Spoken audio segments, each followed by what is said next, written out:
You are listening to KLRN Radio, where liberty and reason still reign. Most writers and radio show hosts know that to connect with your fans, you need to do more than just write books or record the latest podcasts. There are many different elements that go into forming an online platform, but there are also many hidden traps. To make matters worse, solid advice on how to survive the muddy waters is scarce. In the book Hidden Traps, I talk about some of the important issues of working with an online platform, highlighting traps that could put your physical or internet security at risk or be harmful to your reputation. Are your social media posts just links with a few disjointed words, making you look like someone who can't complete a sentence?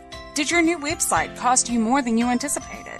Are you leaking your personal contact details across the web without even knowing it? Then you need Hidden Traps. Hidden Traps is now available in paperback and ebook from a variety of retailers, including Amazon, Barnes & Noble, and Kobo. Visit blackwolfpublications.com for more details. If you're 85 or younger, would you like peace of mind and comfort for your family? We're Final Expense Direct with an urgent message for you. The average funeral today costs over $8,000, but the most you'll get from government benefits is $255. How will your family pay the difference? We can help. Our senior plans start as low as just $1 a day and pay up to $30,000 for a funeral and other final expenses. Peace of mind is easy. There's no medical exam. You'll have lifetime coverage, and your plan can't be canceled as long as you pay your premiums. Call now for free information about our senior plans. Answer a few simple questions and receive approval right on the phone. Plus, call right now and we'll give you a discount prescription card for free. Call 800-553-8687. That's 800-553-8687. Again, 800-553-8687. KLRN Radio has advertising rates available. We have rates to fit almost any budget. Contact us at advertising@klrnradio.com.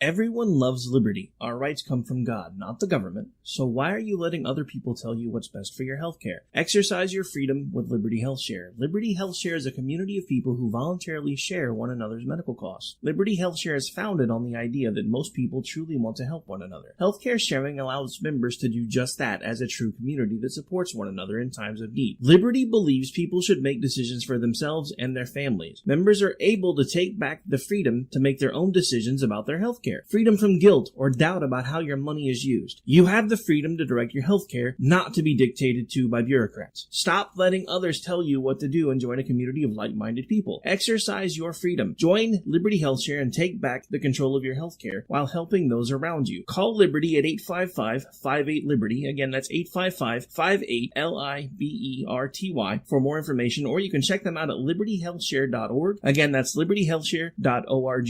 My son was in the Army back during Desert Storm, but even then he wanted an MBA. He looked at a dozen schools, but only one offered the online education and flexibility he needed while he was in a tent in Iraq. Grantham University. Turns out that Grantham's been delivering affordable, relevant college and advanced degrees for over 65 years. Heck, if they can deliver a quality education to a soldier in a tent overseas, think about the flexibility Grantham can offer you so you can earn your degree too. It doesn't matter how complicated or full your life is. If getting a degree is on your bucket list, you'll want to do what my son did. You'll want to call Grantham. Find out how easy it is to get started on your education so you can check that college degree off your bucket list. Call Grantham right now, 800-910-1370. That's 800-910-1370.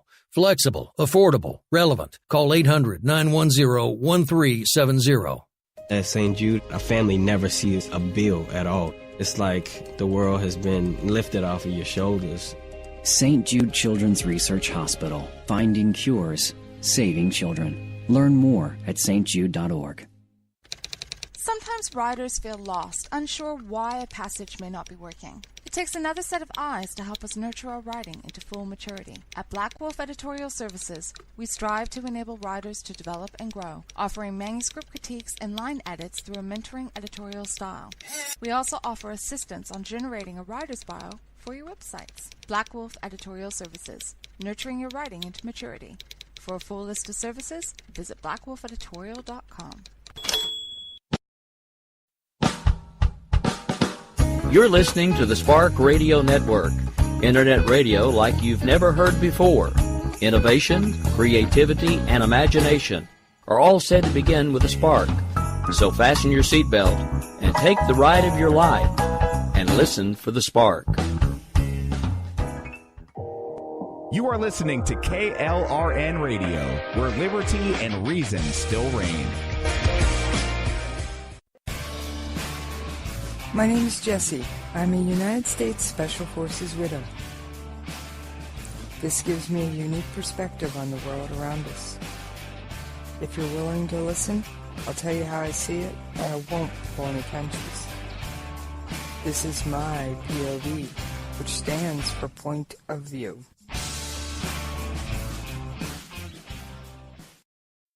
All right, this is Jessie. How y'all doing out there today? You know, I miss you when we're not talking. Now, don't give me that. Don't even give me that look. Besides, I'm not alone tonight. I got somebody to talk with. I've got one of my favorite all-time recurring guests, Justin Kinney. How you doing tonight, Justin? I'm doing great. Thanks for having me on tonight. Oh, anytime. You are a blast to have on. I think you're one of the few other people I know who I can send you a text and ask you what, and you know what's going on almost as much as I do, if not more on occasion. Oh, I don't know about that, but it's definitely an interesting time to be following the news. Oh, yeah. So, I know what the big event is this week.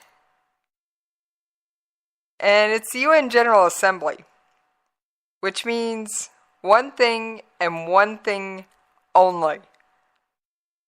There's a lot of rhetoric flying around. There definitely is.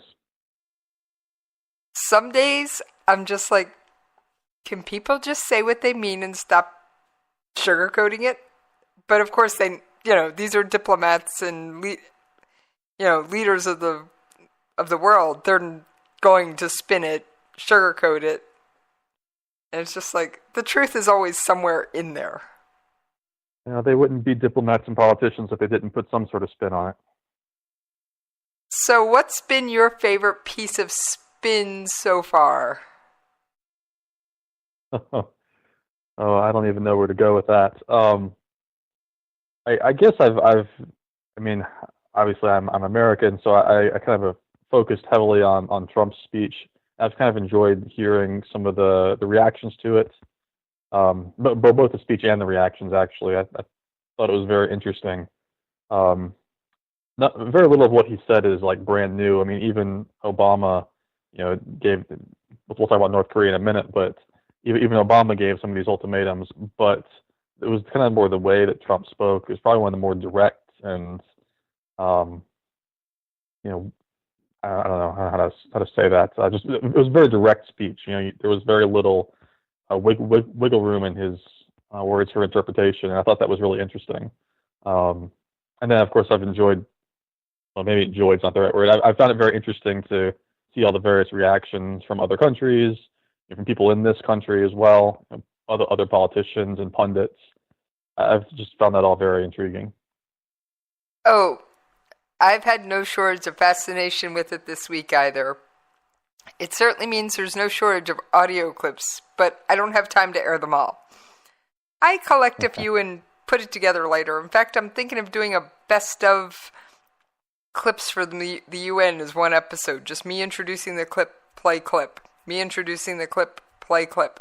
Do 4 or 5 clips from the different leaders I found most interesting. Mm-hmm.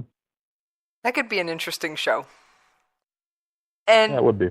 Trump really did not leave any wiggle room.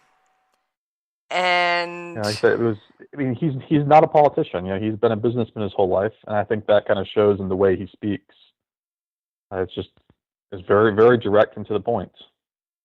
I know. And one of my favorite lines, which didn't get as much airplay as I would have liked, had to have been this one. This wealth, which rightly belongs to Iran's people, also goes to shore up Bashar al-Assad's dictatorship, fuel Yemen's civil war, and undermine peace throughout the entire Middle East. We cannot let a murderous regime continue these destabilizing activities while building dangerous missiles, and we cannot abide by an agreement if it provides cover for the eventual construction of a nuclear program. I mean, and he nailed it. Iran is funneling money to terrorism, propping up Bashar al-Assad, and I believe, although I haven't been able to nail down as many details as I would have liked, that some of that cash Obama sent into Iran on a plane ended up in North Korea to fund their nuclear program and missile development. Well, who knows? I mean, we do know they've had a relationship for a while. It's obviously hard to track, a pallet of cash, but those two countries have had a relationship for quite some time now. So it wouldn't surprise me if that relationship is still thriving. I know it's still thriving. I believe it or not, I occasionally find myself trolling the North Korean news site KCNA of all things. My weekly dose of insufferable propaganda, Justin. That's a state news agency. It's certainly interesting, to say the least. Oh yes, I mean, Justin, you know a lot about psychology. How do you unbrainwash an entire nation? Oh, that's...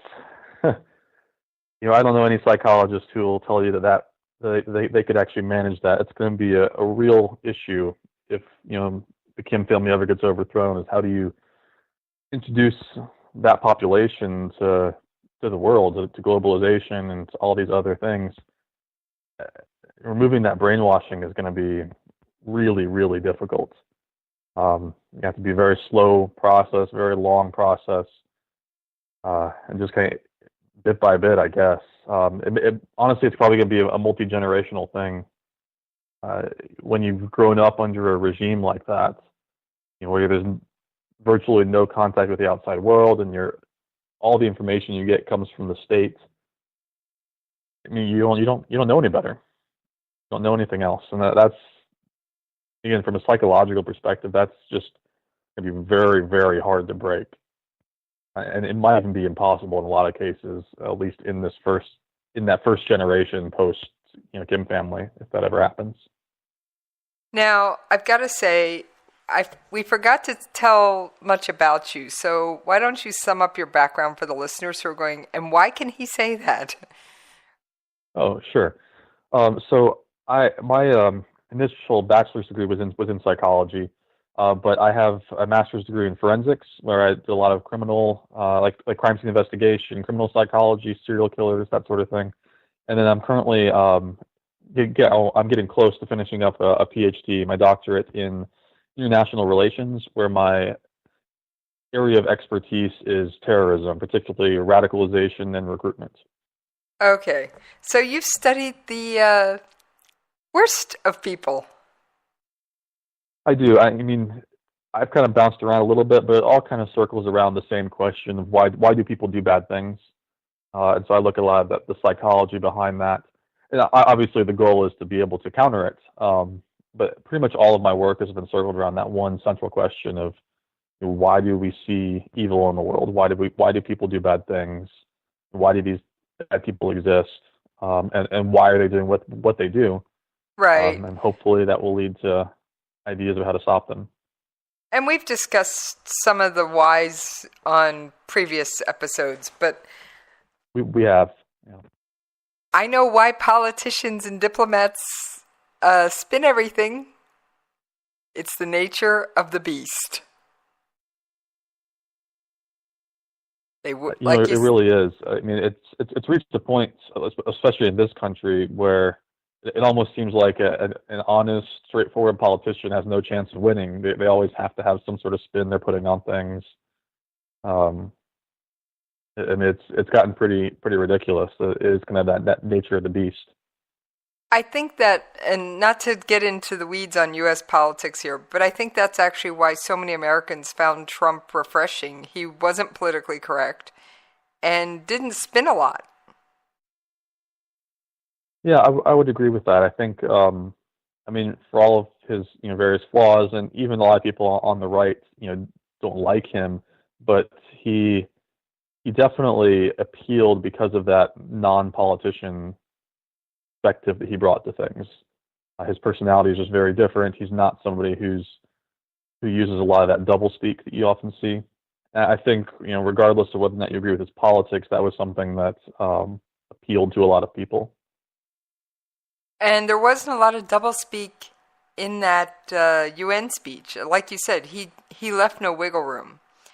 And yeah, it was definitely one of the most direct speeches from a U.S. president that I can ever remember. Now, it was very, very direct. The concepts in it weren't new. Sure, no, of course not. Like I said, I mean, Obama made a lot of very similar statements, particularly about North Korea, but other places as well, in some of his speeches. But the tone of it was different with Trump. It was, and on that stage, tone matters. Now, it's no surprise that Iran came out, didn't like Trump's speech, and then came out and bashed Israel. That doesn't surprise you, did it? No, of course not. I think either one of us could have written that press release. So, I'm going to go over my scorecard real quick for my new listeners.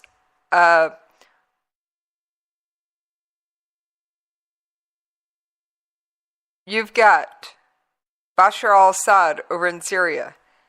And I'm going to use the sound effect because I don't get enough chance to use his sound effect. Yes, that's a chittering chipmunk, which is how I think Putin sees him, some little critter to be played with. And he is being propped up by none other than Russia and Iran. And then that leads you to Iran, who is trading partners with North Korea, and like you said, and they do have an established, known trading platform for trading missile and weapons technology and scientific information. So then you get to North Korea, whose big brother is China, and trades with Russia. They are all tied together.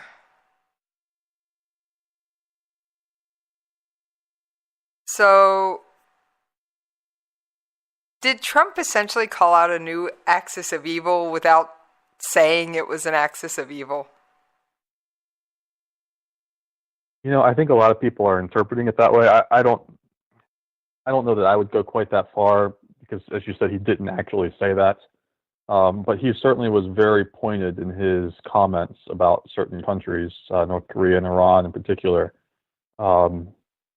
That I think, at least the degree to which he was pointed, I think took a lot of people by surprise, particularly around the world, and we're seeing some of that reaction from other countries too.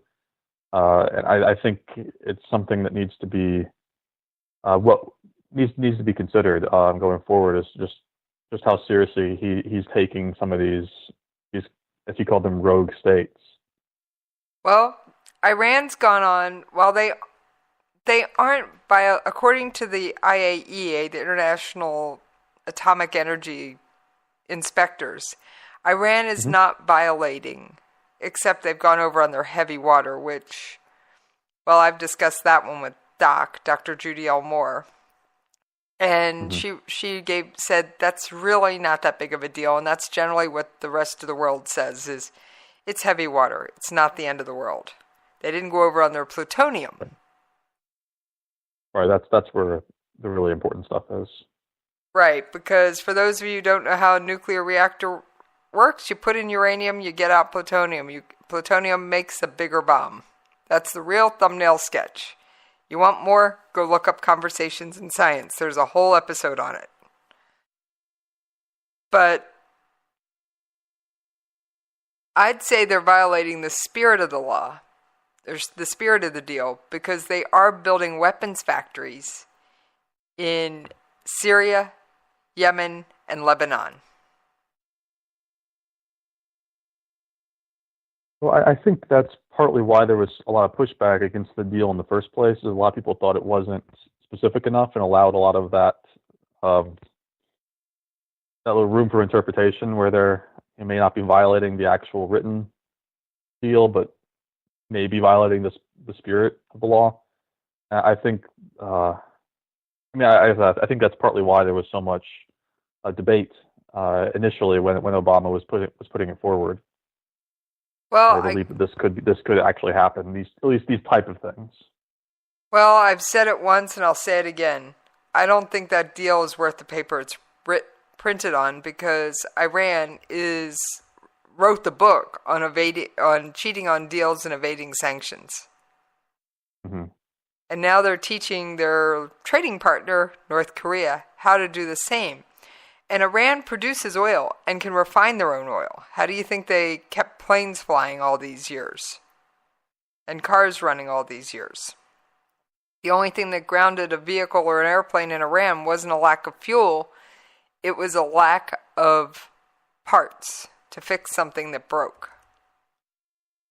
And so I'm willing to bet that missing 30% of oil products that Nikki Haley has referenced that the UN Security Council sanctioned will be coming to North Korea, courtesy of Iran. And I have heard... As you said, that relationship has existed for a long time, so that wouldn't surprise me. Now, of course, China sends stuff to North Korea via pipeline, so it's also hard to track how much is going through the pipeline. Right, yeah, you can't really keep an eye on that very easily. And of course, China's biggest fear is a unified Korea under Seoul. Yes, particularly because the South Koreans are big allies of the U.S. That would give the U.S. essentially a foothold right on their back door. Now, I've said on the air that China is using their territorial water claims of the South China Sea as a bargaining chip. Now, it hasn't come out publicly, but I'm willing to speculate that those talks have gone on privately. But I don't think this country is willing to let China thumb its nose at the world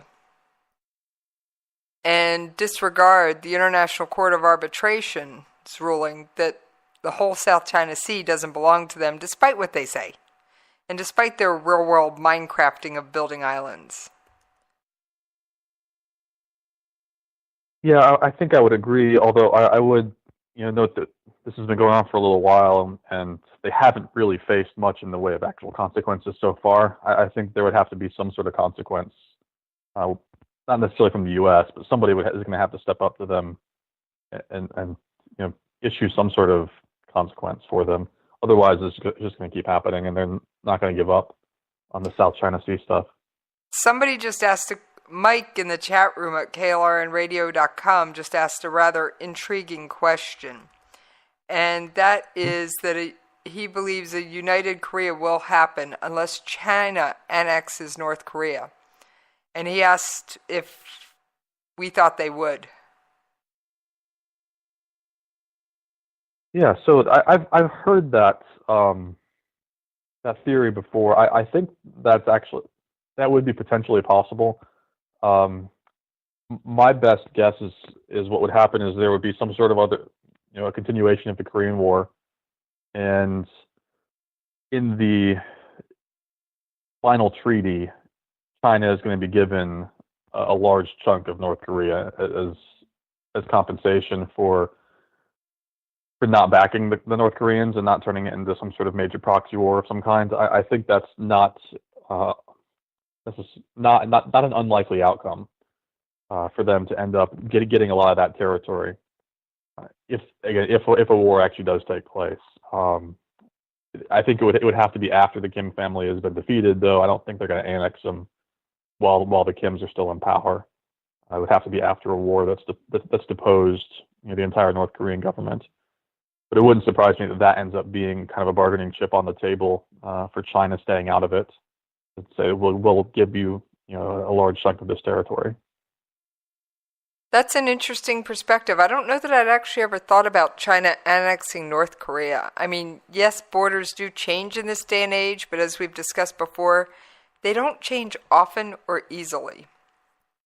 And Mike in chat said, interesting idea, split the difference. So. Yeah, I think so. I mean, you mentioned a second ago that, we don't actually see territorial changes very often anymore. Wars used to be all over territory. Virtually every war, not in the last 100 years or so, but before that, a lot of it was over territory, arguing over borders, and the number of those interstate conflicts has really dropped off, particularly in the last 100 years, and you only see it on a few occasions, and I think that could be one that changes, but it would have to go to war first before they got into how they're going to divide it up the territory afterwards.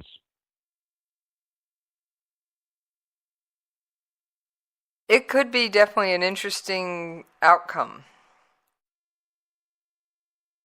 Yeah, I don't know how likely it is, but I think it's at least a decent possibility.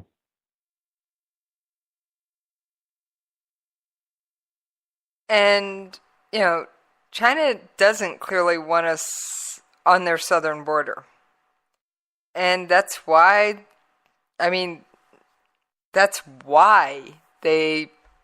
North Korea is their little brother, although sometimes more like redheaded, misbehaving stepchild, that they prop up and they support. I think that's absolutely. I mean, I don't see them getting much out of this, this partnership with North Korea, other than keeping the U.S., out of their backyard. Beyond that, they don't gain a whole lot from a relationship with, this Kim dictatorship. No, they don't. Other than, there is one thing they have gained recently, though. And it's been since everybody's been staring at North Korea. And at least in my opinion.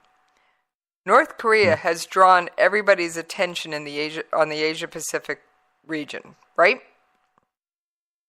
They have, yeah.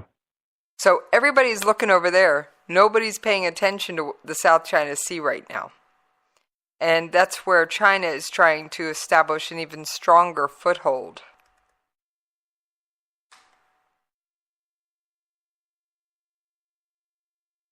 Yeah, that's a great point. I think they do tend to flourish when when attention is directed elsewhere. I think that's probably true of a lot of places. And so they may be using North Korea in that capacity as well. And it's one of those things of, you don't know for sure, because personally, I don't know about you, but I cannot get into the head of Kim Jong-un or President Xi Jinping of China, but I'm not sure I want to. But it's one of those things of, China does use North Korea, and yes, it is a buffer.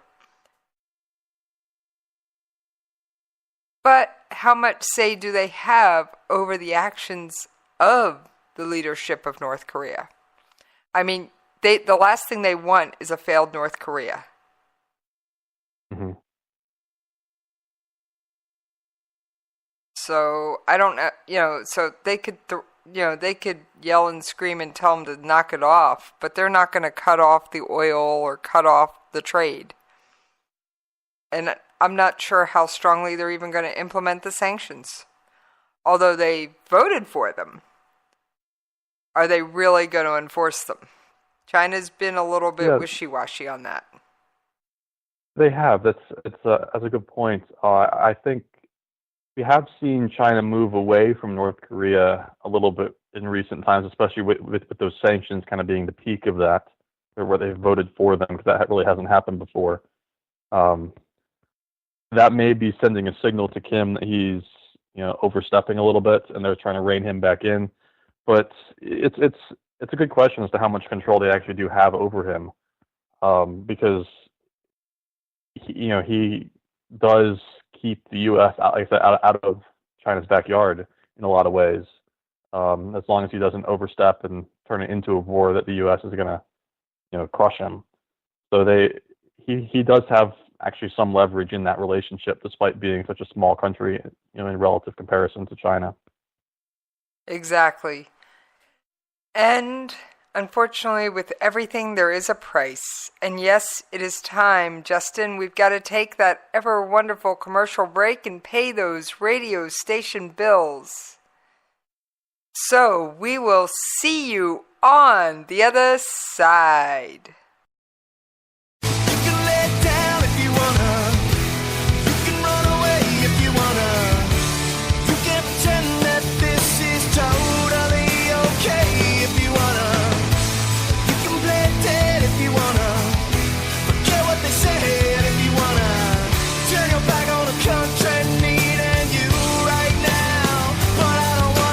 My son was in the Army back during Desert Storm, but even then he wanted an MBA. He looked at a dozen schools, but only one offered the online education and flexibility he needed while he was in a tent in Iraq. Grantham University. Turns out that Grantham's been delivering affordable, relevant college and advanced degrees for over 65 years. Heck, if they can deliver a quality education to a soldier in a tent overseas, think about the flexibility Grantham can offer you so you can earn your degree too. It doesn't matter how complicated or full your life is. If getting a degree is on your bucket list, you'll want to do what my son did. You'll want to call Grantham. Find out how easy it is to get started on your education so you can check that college degree off your bucket list. Call Grantham right now. 800-910-1370. That's 800-910-1370.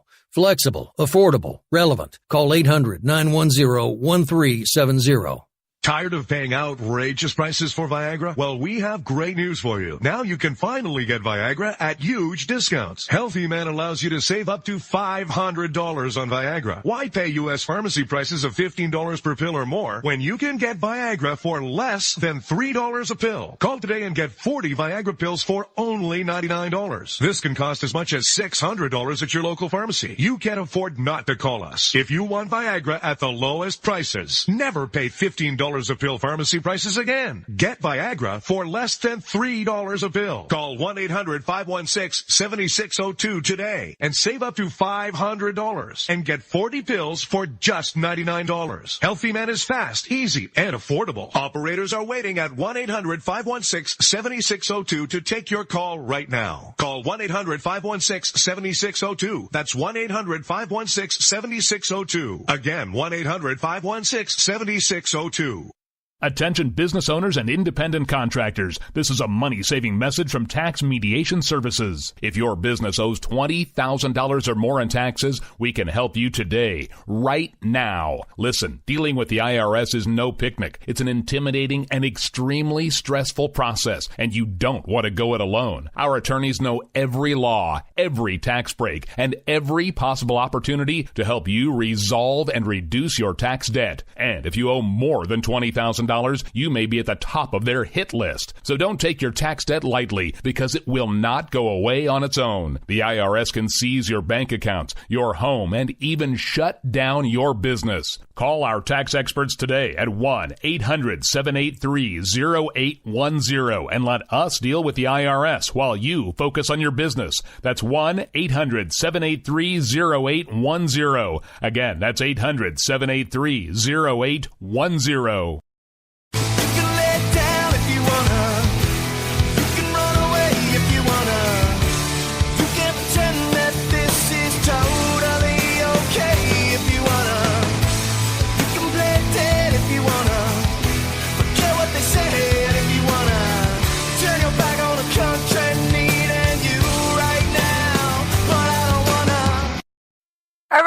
thank y'all for hanging in there with us while we paid those radio station bills. And yes, Ron, I did catch your question in the chat room.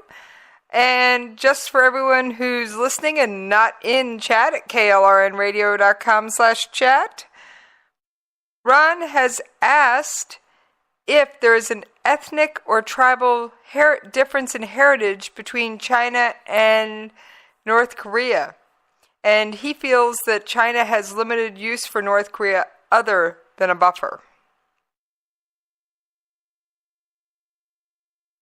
Justin? Yeah, I would definitely agree with that last part in particular.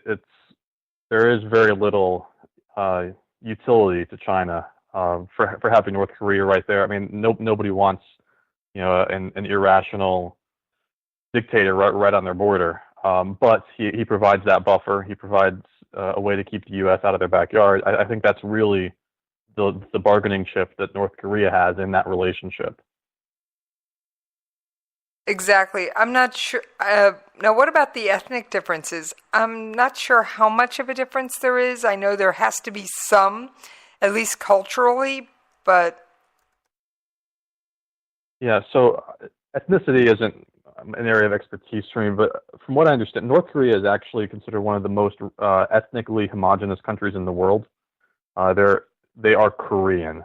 So there is very little in the way of Chinese ethnicity. They're actually closer to Japan in terms of ethnicity. I mean, obviously, there's a lot of common ancestors in that part of the world, but Korea and China, for the most part, are distinct. Like I said, they're closer to the Japanese in terms of ethnicity. That said, being on the border, there actually is a small Chinese community in North Korea as well. But it's still very, very small. I mean, it's something like 99% ethnically Korean. Right. I'd say they're definitely ethnically closer to South Korean, even though even their language has drifted apart. Oh, yeah. I mean, they're essentially the same ethnically as South Korea. And then the next would be probably Japan before you get to China in terms of that. Actually, I believe there was a study just a couple years ago that came out showing that the Japanese have common ancestors as the Koreans. So they're probably the most closely related foreign country to both Koreas, both North and South. Right, and it's just one of those things that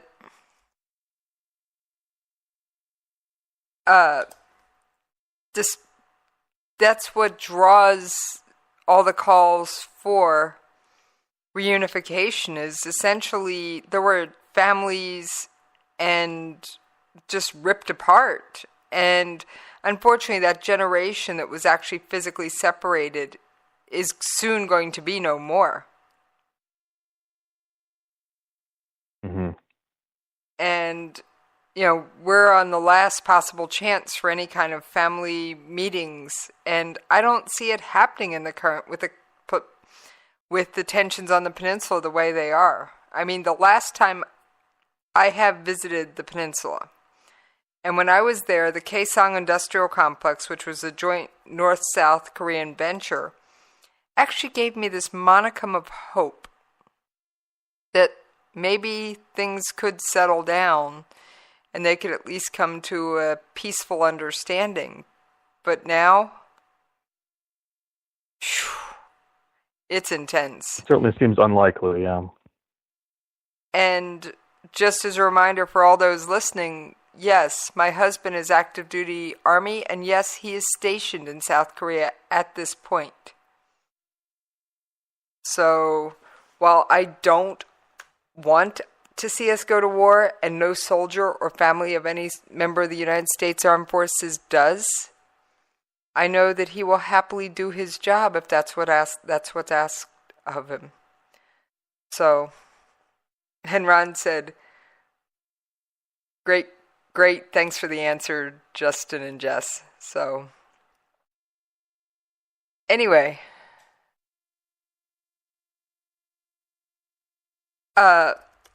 I was wondering if China has said that if if we actually act first,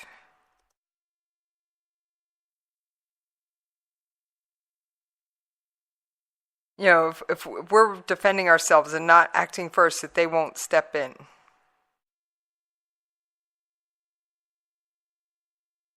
Yeah. So I don't think this came straight from the president, but it was another member of the government who basically said, if the North Koreans make the first move, they'll stay out of it and let the U.S. deal with it. But if the U.S. makes the first move, then they'll back the North Koreans. There's something to that effect. That's essentially. Do you think they'll live up to that? If they see that, even though North Korea made the first move, they have to know we're going to flatten North Korea like a pancake. I mean, I'm sorry, the most common sound in North Korea will be this.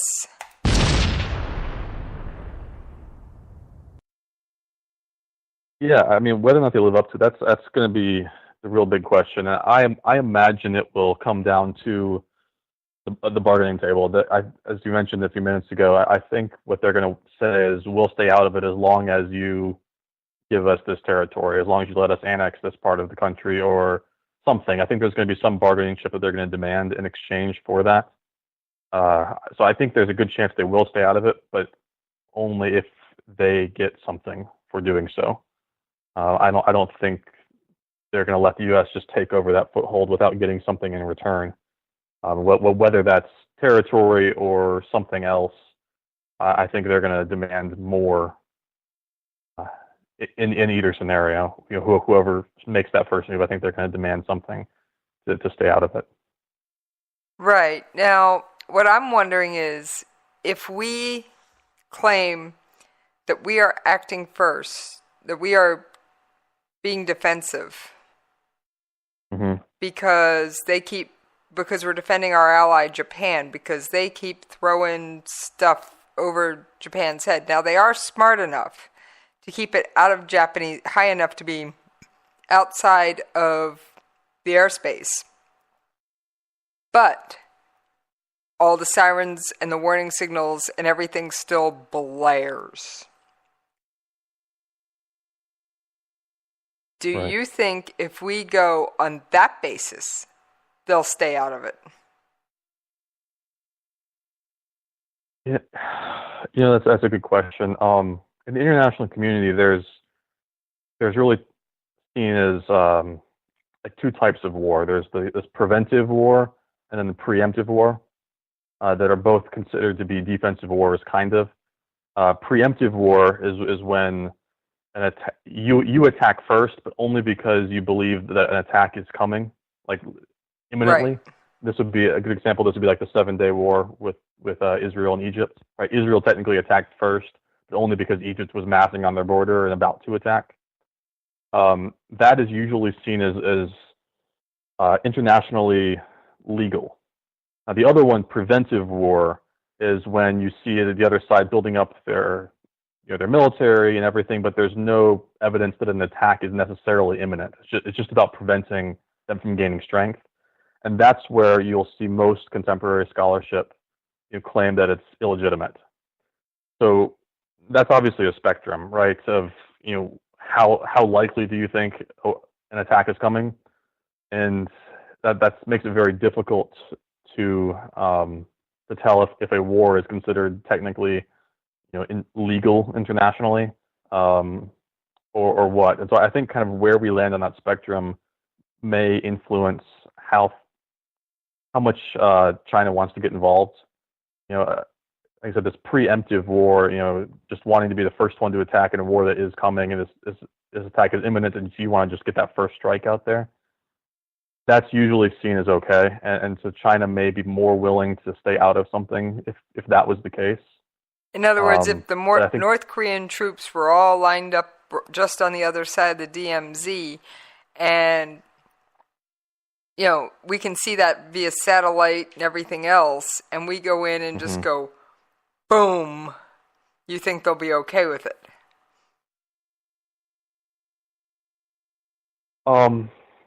Well, I still think China is going to demand something to stay out of it, but I think, they don't want some homicidal dictator on their borders either. So I think if they see he's trying to pick a fight with the South Koreans or with the U.S., a fight that he's not going to win, I think at a certain point they're going to realize it's not in their best interest to have a person like that right on their back door either, right on that back step.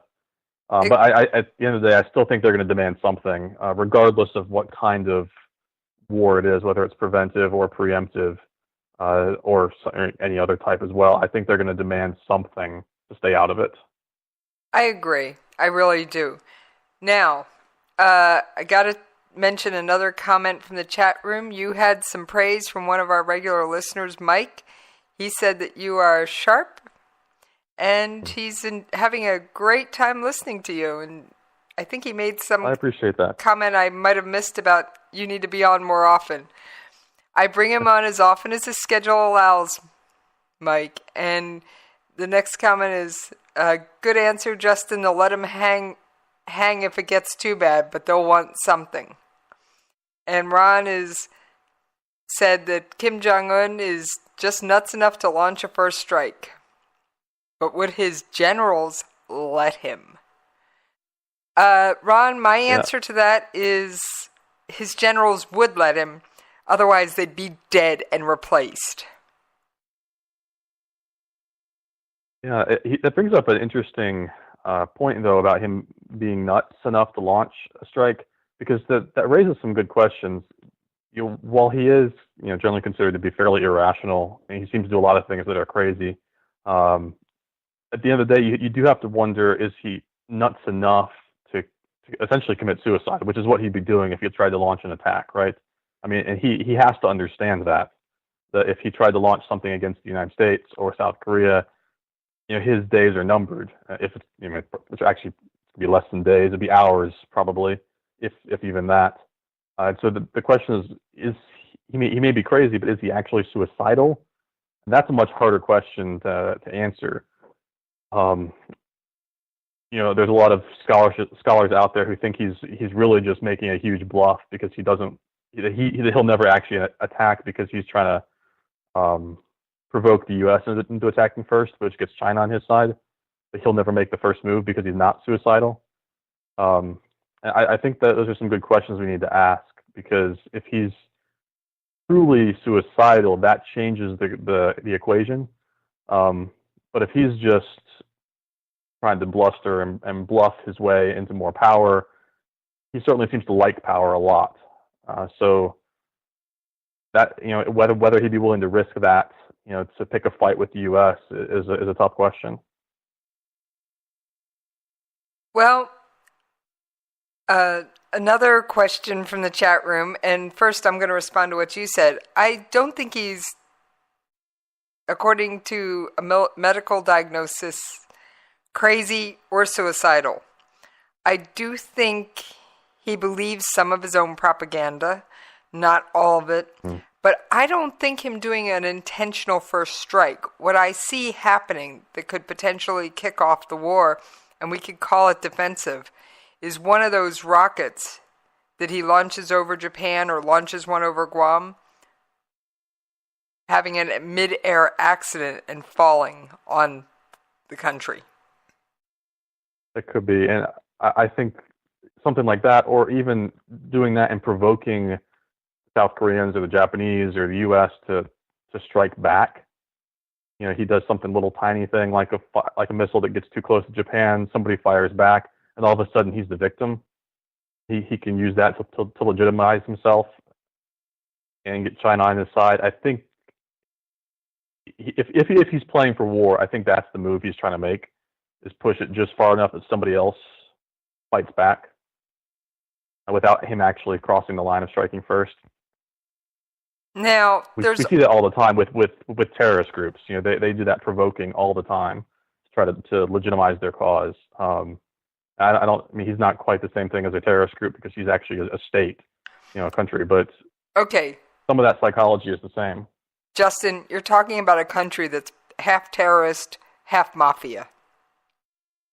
At least in my book.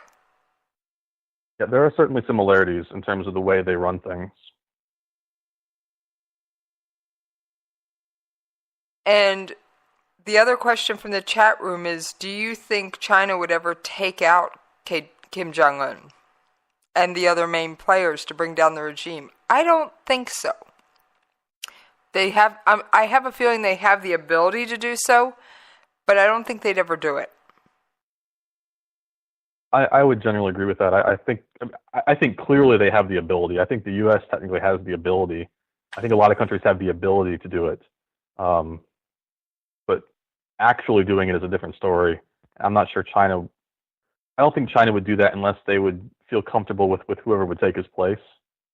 Right. And they would feel comfortable that it wouldn't turn into a war. You know, if they take out the leadership and they don't have somebody ready to go right away, you know, then South Korea might step in and try to take over that territory, or the U.S. might try to step in. The last thing they want to do is create a power vacuum right on their border. I mean, that's what happened in Iraq. You know, right? We took out Saddam Hussein and we didn't get a strong enough leadership in there to take its place, turned into a power vacuum, and ISIS came to power. So I think the last thing that China wants is a power vacuum right on their border. Exactly. So while they could take him out, whether or not they actually would is probably a very different question. And I don't know that they would want to do that unless they felt really confident in being able to replace him quickly. Now, I think this was probably the last comment we're going to have time to actually fully discuss. General Mattis has said there are military options that could be used where North Korea wouldn't be able to turn Seoul into a wasteland, essentially.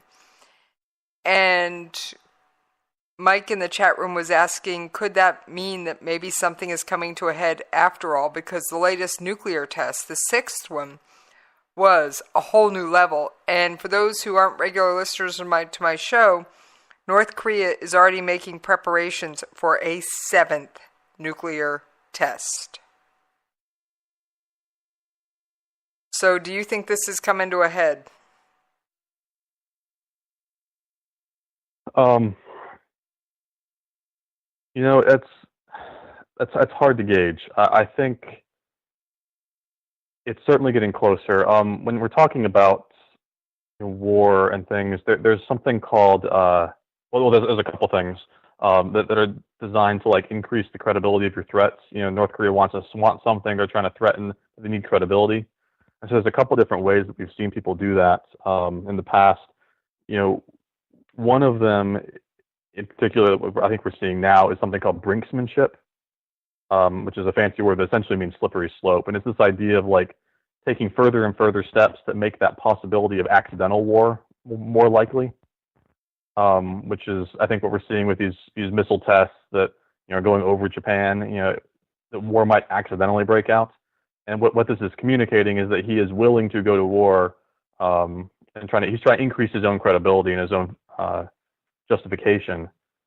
And he's basically, I think, hoping that the other side, you know, the U.S. or whatever, is going to blink first. I mean, it's kind of like the old, you know, childhood game of playing chicken, where you get closer and closer to it and just hope the other side backs down first. But if you don't, then it could break into war. And so I think that seems to be what's going on right now. And both sides are upping their rhetoric. We're upping, you know, the nuclear test was a big thing. There was the bombing of the island, the joint U.S.-South Korean military exercises recently as well. I think both sides are kind of upping those sorts of things and kind of playing this game of chicken to an extent, hoping one side will back down. I think we are certainly getting closer to that collision. Well, I have to agree with you. And while I pray that I'm wrong every night, because I don't want to see the results of a war on the peninsula, especially if there's a miscalculation and North Korea is able to hit Seoul, which, for those of you who live under rocks, is the capital of South Korea. And I apologize, I do have a cough drop in my mouth. I have been talking way too much today. Why do you think I had a guest on? Huh? Anyway, besides, I love having Justin on. I digress. I believe that we're right on that cusp.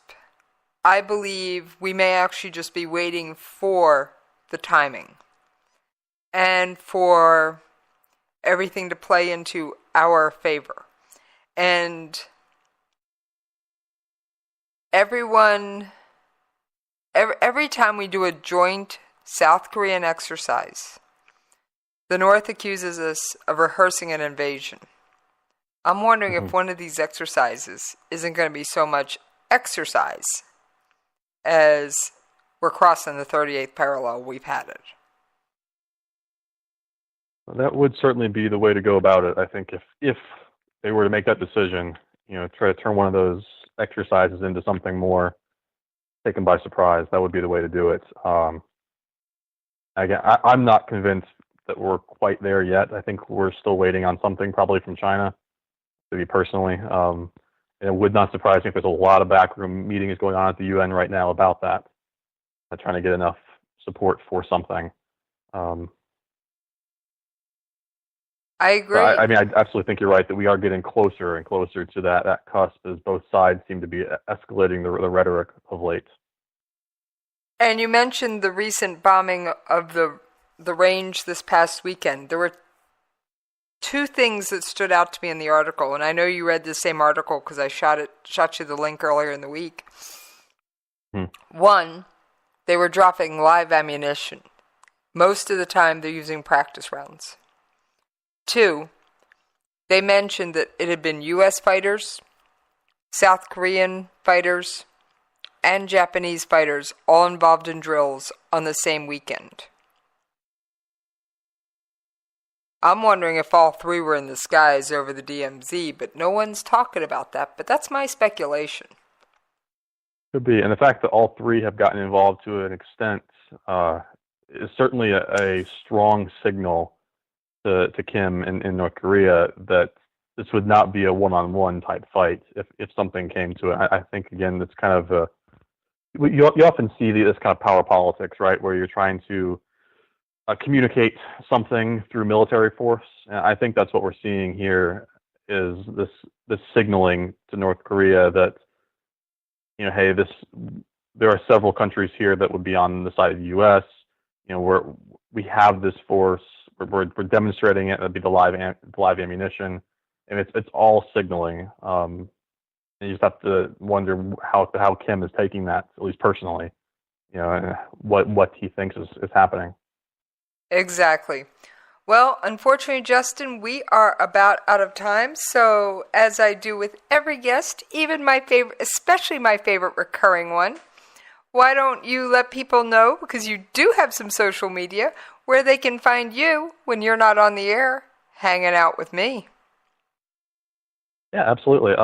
So you can find me generally two places. I'm on Twitter. You can find me. My handle there is Justin R_Kinney. That's Kinney. And then in addition to that, I have a Facebook page. You can find me there. It's actually under J. Robert Kinney, which is my authoring name. That's what I use when I write books. But you can find my page there as well. In both places you can get news about what I'm doing, both in terms of my writing career as well as anything else that happens to pop out of my head.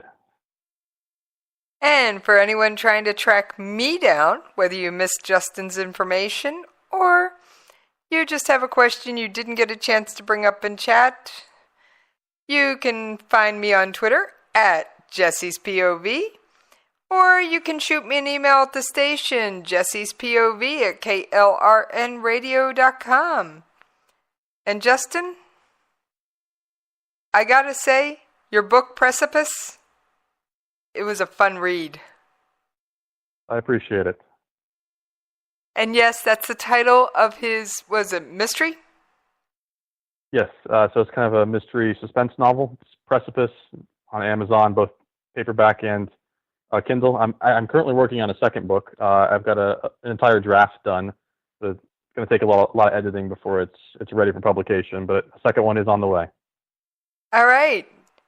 And you regulars know what's coming?